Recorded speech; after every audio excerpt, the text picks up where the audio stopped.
Hello everyone, welcome back. Today's topic that is development and validation of IPM module. Next that is contents.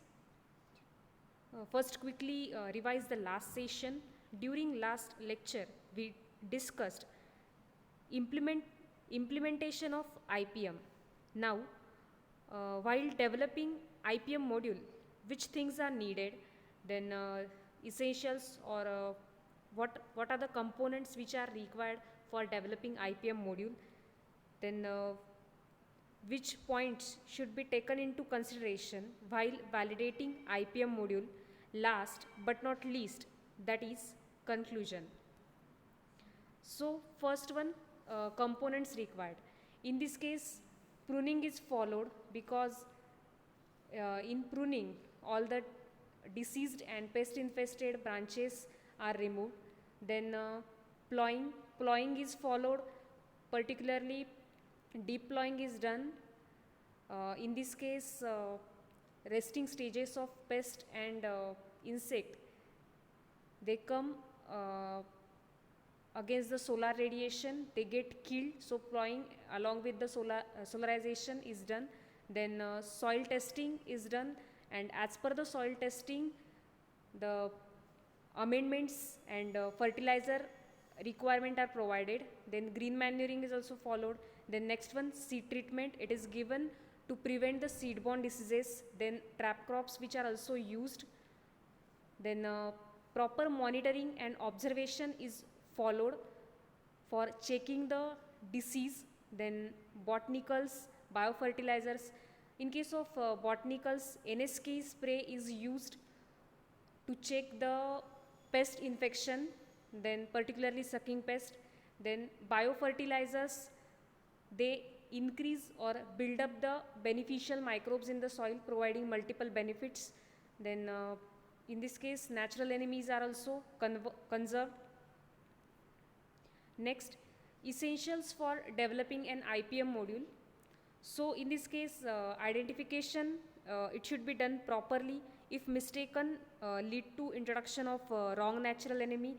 Then pest, life history and behavior, we must know all these things. That means generation number, then duration of different developmental stages, then host range and plant parts attack. Then next one, natural regulating factors, in that biotic and abiotic. In case of biotic, parasitoid, predator, pathogen, these are considered, while in case of abiotic, temperature, moisture, these are considered. Then next, fourth one, that is a need for control measures. It depends on the number of insect, type of damage, economic and environmental cost. Next, fifth one, that is timing of control measures. Timing, it plays a very important role. It should be given at susceptible or vulnerable stage. Then natural enemy should not get damaged. Then last one, that is selection of suitable control measures. Preventive and curative measures should be followed while considering or developing an IPM module. Next one, in case of validation of IPM module. First of all, what is validation? Validation is nothing, checking the accuracy. While evaluating and selecting a particular pest control option, farmers must look into three major facts. In that first one, that is a perception.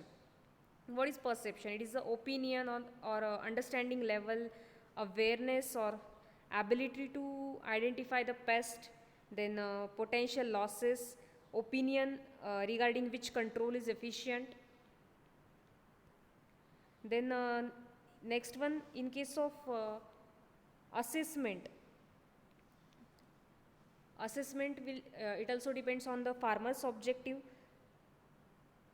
For example, subsistence farmer, they opt for guaranteed food supply, while commercial farmer, these are concerned with the trade and profit. Then next, determine the per hectare cost of alternate practice in terms of output, that is yield or quality. Then compare the cost effectiveness and suggest the treatment or control measure which is having least cost and most effective.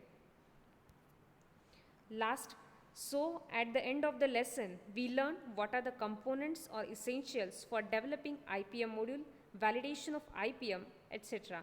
Thanks for attention. Take care.